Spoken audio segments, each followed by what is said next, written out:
ఎటు తిరిగి చనిపోయినటువంటి కార్మికులను తీసుకురాలేము. అయినప్పటికి కూడా వాళ్ళు ఎలాంటి ధైర్యం నింపాలి, ఓదార్పు ఉండాలి, తోడుగా ఉండాలి అనేది వదిలేసి ఈ విధంగా మొత్తం రాజకీయం తిరుగుతుందండి. ఆ ప్రమాదం జరిగినప్పటి నుంచి నిన్నటి నుంచి ఇదే జరుగుతుంది.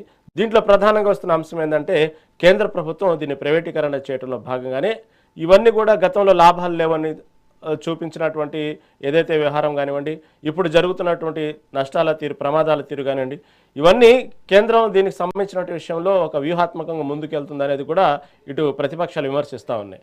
ఏమంటారు సార్? ముందుగా మీకు మెగా9 వీక్షకులకు అలాగే ఈ చర్చా వేదికలో పాల్గొంటున్న వివిధ పార్టీల నాయకులందరికీ శుభ సాయంత్రం తెలియజేసుకుంటూ, మరి ముఖ్యంగా ఏదైతే విశాఖ స్టీల్ ప్లాంట్ లో జరిగిన ప్రమాదంలో జరిగిపోయినటువంటి మృతులందరికీ నా యొక్క సానుభూతి తెలియజేసుకుంటూ, మరియు వారి కుటుంబానికి నా ప్రగాఢ సానుభూతి తెలియజేసుకుంటున్నాను సార్.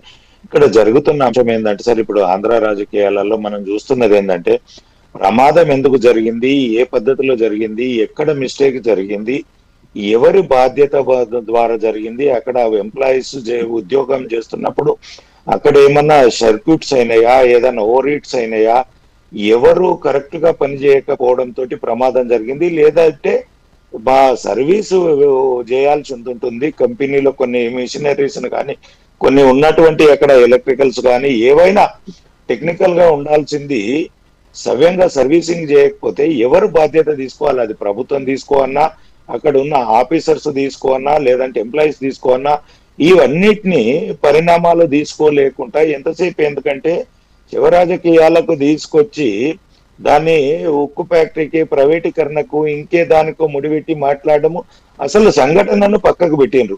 బాధ్యులకు ఏ విధంగా న్యాయం చేయాలి, ఆ కుటుంబాన్ని ఏ విధంగా ఆదుకోవాలి, ఆ కుటుంబంలో ఒక్కొక్క కుటుంబంలో ఇప్పుడున్నటువంటి మృతులు చెందిన వారి కుటుంబాలలో ఆర్థిక పరిస్థితులు ఏంది, వాళ్ళ పిల్లల భవిష్యత్తు ఏంది, ఆ కుటుంబాన్ని ఏదో లక్షలకు ఒక అందరికీ సమానంగా కాకుండా ఒక్కొక్కరికి ఒక్కొక్కలాగా కూడా ఇచ్చే అవకాశం ఉంటుంది. తీవ్రంగా ఇబ్బందులు ఉన్న వాళ్ళకి కానీ అది ఏ విధంగా అవుట్ చేయాలి, ఆ కుటుంబాలను ఫైండ్ అవుట్ చేయాలి, ఆ పిల్లల భవిష్యత్తును కానీ ఆ కుటుంబాన్ని ఆదుకునే విధంగా అందరూ మాట్లాడాలి. అంతే తప్ప ఎంతసేపు మళ్ళా ప్రైవేటీకరణకు తీసుకురావడం అనేది గతంలో జరుగుతున్న అంశాలు. మీరు ఉద్యోగం చేయండి, ప్రైవేటీకరణకు చేస్తారా, దాని జరుగుతున్న దాని గురించి మాట్లాడతారా, ఇంకే అంశాన్ని గురించి మాట్లాడతారా, అది మీరు తర్వాత ఉద్యమం చేసుకోండి. కానీ ఇలాంటి సంఘటనలు జరిగినప్పుడు మనము చనిపోయిన వారిని శవాలను అడ్డం పెట్టుకొని ప్రజలలో భావోద్వేగాలను రెచ్చగొట్టి లేని అంశాలను వైసీపీ మాట్లాడడం అనేది అది సవ్యంగా లేదు. అవి ప్రతిసారి వాళ్ళు చేస్తున్నది ఏంటంటే ఇక మనం అనకూడదు కానీ వైఎస్ రాజశేఖర రెడ్డి జగన్మోహన్ రెడ్డి ఏ టూర్ పోయినా ఒకటో రెండు శవాలు వేస్తున్నాయి. మరి దాని గురించి ఏం మాట్లాడతారు? అంటే మనము అక్కడ జరిగిన అంశాలను మనం మాట్లాడదాము. ఇప్పటికైనా ప్రభుత్వాలు ఏదైనా సరే, అక్కడ మా ఎన్డీఏ మిత్రపక్షం ఉన్నా ఇంకేదన్నా ఇది ఒక మనం ప్రభుత్వాలు గుణపాఠంగా తీసుకోవాలి.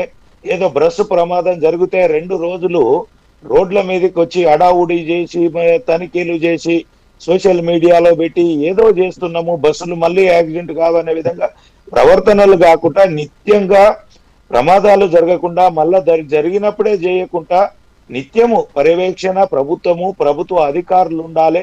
అలాగే ఇలాంటి సంఘటనలు జరిగినప్పుడే ఏదో ధనార్జన చేసుకోవడానికి ఫైర్ సేఫ్టీ వాళ్ళు మళ్ళా ప్రతి కంపెనీ మీద పడి కాకుండా నెలకోసారో 2 నెలలకోసారో ప్రతి కంపెనీ నుంచి రిపోర్ట్ తీసుకునే విధంగా ఉండాలి. ఆ రిపోర్ట్ ఆధారంగా వాళ్ళకు పర్మిషన్లు జారీ చేసే విధంగా ఉండాలి.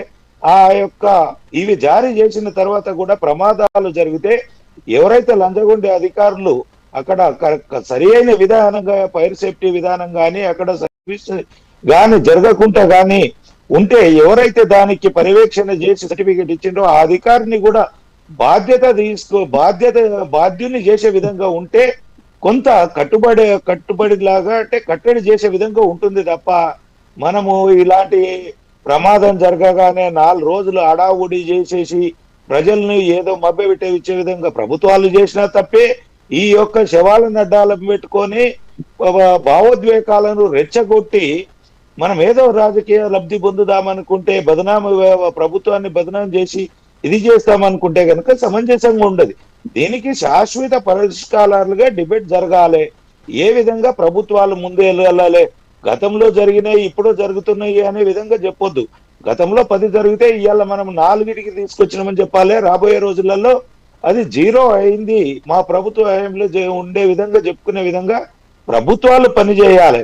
ఇక దీనికి ప్రైవేటీకరణ గురించి కేంద్రాన్ని నిందించడము, మోడీ గారు ఇది చేస్తున్నారని, నిర్మలా సీతారామన్ గారు ఇది చేస్తున్నారని, అక్కడ జరుగుతున్న పరిణామాలను కానీ జరుగుతున్న అంశాలను కానీ అన్నిటినీ బేరీజ్ చేసుకోవాలి. ఈ రోజు నేను అనడం కాదండి, ఇది వ్యక్తిగతంగా నేను మాట్లాడేది.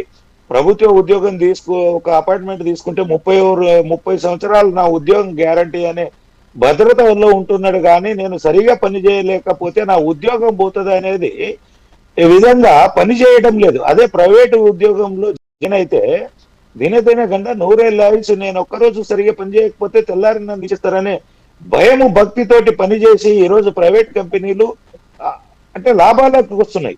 దాన్ని కూడా అందరు కూడా పనిచేయాలి, బాధ్యత తీసుకొని ఉద్యోగాలు కూడా. నేను వాళ్ళకి రిక్వెస్ట్ చేసేది ఒకటే, మిమ్మల్ని తప్పు పట్టడానికి మేము ఎవరం కాదు, కానీ ఎవరికైనా ఉద్యోగ భద్రత అనేది చాలా ఇంపార్టెంట్. కానీ మీ యొక్క సంస్థను మీరు లాభాలకు తీసుకొస్తే మీకే బోనస్లు వస్తాయి, మీకే ఇంక్రిమెంట్లు వస్తాయి, మీకే పెన్షన్లు పెరుగుతాయి, మీ కుటుంబానికి ఆదుకునే విధంగా విశాఖ స్టీల్ ఫ్యాక్టరీ ఉంటుంది.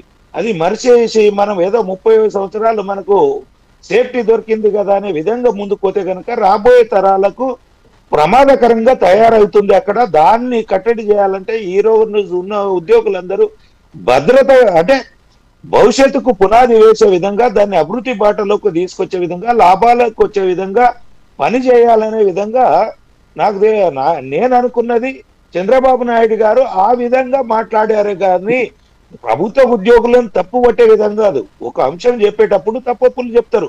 ఒక తప్పు చెప్పినట్టే ఒప్పును పక్కకు పెట్టేసి తప్పునే వైసీపీ ప్రొజెక్ట్ చేయడం అనేది సమంజసంగా లేదు. ఈ అంశాన్ని క్షుణ్ణంగా పరిశీలించాలి. ఏ కంటెంట్ లో మాట్లాడు, ఏ టైంలో మాట్లాడాడు, ఎవరికి గుణపాఠంగా మాట్లాడారు అనే విధంగా చూసుకోవాలి. కానీ దాన్ని ప్రశ్న ఇప్పుడు ఏంటంటే వాళ్ళకి సపోర్ట్ చేసుకుంటూ పోతే ఒకసారి మనకు అది నిర్వీర్యం అయిపోతే భావి తరాలకు అవకాశాలే లేకుండా పోతుంది. కృష్ణారెడ్డి గారు, మీరు చెప్తుంది బాగానే ఉంది. వాస్తవంగా ఇటువంటి సమయంలో ప్రైవేట్ పరం అనేది ఇలాంటి వ్యాఖ్యలతో ఇలా రాజకీయం చేయొద్దు అనేది వాస్తవంగా మీతో పాటు అన్ని పార్టీలు చెప్తున్న మాటే. వాస్తవంగా అసలు దీన్ని ప్రైవేట్ పరం చేయాలా లేదా, అసలు ప్రైవేట్ పరం చేయట్లేదని ఒక్కోసారి కేంద్రం కూడా మాట ఇచ్చిందని, ఒకసారి కాదు ఇలా అని, సరే ఇంకానే ఉంది. దాని గురించి సబ్జెక్ట్ మళ్ళీ వేరేగా ఉంది, దాని గురించి మళ్ళీ మాట్లాడదాం. వాస్తవంగా ప్రైవేట్ పరం చేసే ఆలోచన ఉందా లేదా అనేది.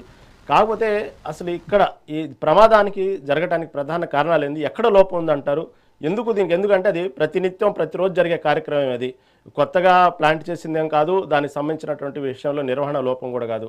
ఎవ్రీడే కొన్ని బాగా అంటే కొన్ని ఫారెన్హీట్ డిగ్రీలతో వెళ్ళేటువంటి ద్రవం ఏదైతే ఉందో, ఐరన్ ద్రవం, అది రోజు సరఫరా చేసేదే. కానీ ఎందుకు ఆ రోజు నిన్న జరగడానికి ప్రధాన కారణం ఏంటి, దానికి సంబంధించిన విషయంలో కేంద్రం ఏం నిర్ణయం తీసుకుంది, దాని విషయంలో కేంద్రం యొక్క అసలు ఏంది, దాని స్టాండ్ ఏంది, అసలు ఏం నిర్ణయించారు? సార్ ఇక్కడ మనం మాట్లాడాల్సింది రెండు సార్. అక్కడ కొంత దర్యాప్తు జరగాలి.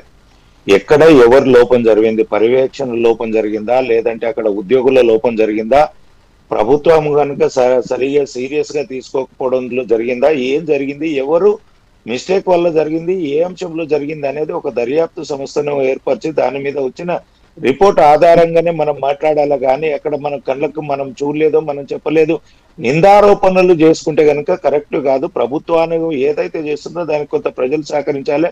ఇక్కడ అంటే ఉద్యోగులు సహకరించి జరిగిన సంఘటన దురదృష్టకరమైన సంఘటన. ఇలాంటి సంఘటన జరగకుండా ఉండాలంటే ఎలాంటి సేఫ్టీ మెజర్స్ తీసుకోవాలనేది ఉద్యోగులు కూడా ఏదైనా ముందుకు వచ్చేసి ప్రభుత్వానికి సలహాలు సూచనలు, ఎక్కడన్నా ఎంప్లాయీస్ తక్కువ ఉండి అంటే ఎంప్లాయీస్ అనేది ఓవర్లోడ్ అయ్యి కూడా ఒక్కోసారి మనం చేసే పని తప్పుదారుతుంది. ఇప్పుడు నా డ్రైవర్ ఉన్నాడు, నేను 10 గంటలు కరెక్ట్ కారు నడిపిస్తే కరెక్ట్ గా పోతాడు. 12 గంటలు నడిపిస్తే ఓసారి ఇటు పోతుంది, అటు పోతుంది, స్లో అవుతుంది, ఒక్కోసారి ఓవర్ స్పీడ్ అవుతుంది. ఇలాంటి తప్పులు టైంలో కొన్ని సందర్భాలలో తప్పులు జరిగినాయి. కానీ అలాంటి సంఘటనలు కూడా అక్కడ జరుగుతున్నాయా, ఇబ్బందులు ఎవరినైనా ఎంప్లాయీస్ ని ఇబ్బంది పెడితే అలాంటి సంఘటనలు జరిగినాయో, ఓవర్లోడ్ అంటే ఏ విధంగా జరిగింది అనేది మనం కన్క్లూజన్ రాలేం సార్. అక్కడ ఒక దర్యాప్తు సంస్థను పెట్టేసి దాని దర్యాప్తును అంటే ఎలాంటి ఒత్తిడి లేకుండా నిక్షేపపాతంగా ఆ దర్యాప్తు జరిగే విధంగా కృషి చేయాలి. అక్కడ ఏం జరిగిందో అక్కడ ఏదైనా మానవ Okay. తప్పిదాలు Right, right. వాంటెడ్లీ ఎవరైనా వాంటెడ్లీ చేస్తే గనుక రైట్ వారికి శిక్ష విధంగా ఉండాలని చెప్పేసి తెలియస్తున్నారు. రైట్ రైట్ రైట్ కృష్ణారెడ్డి గారు. ఓకే, రామారావు గారు ఉన్నారా? బట్ల రామారావు గారు. రైట్, విజయభాస్కర్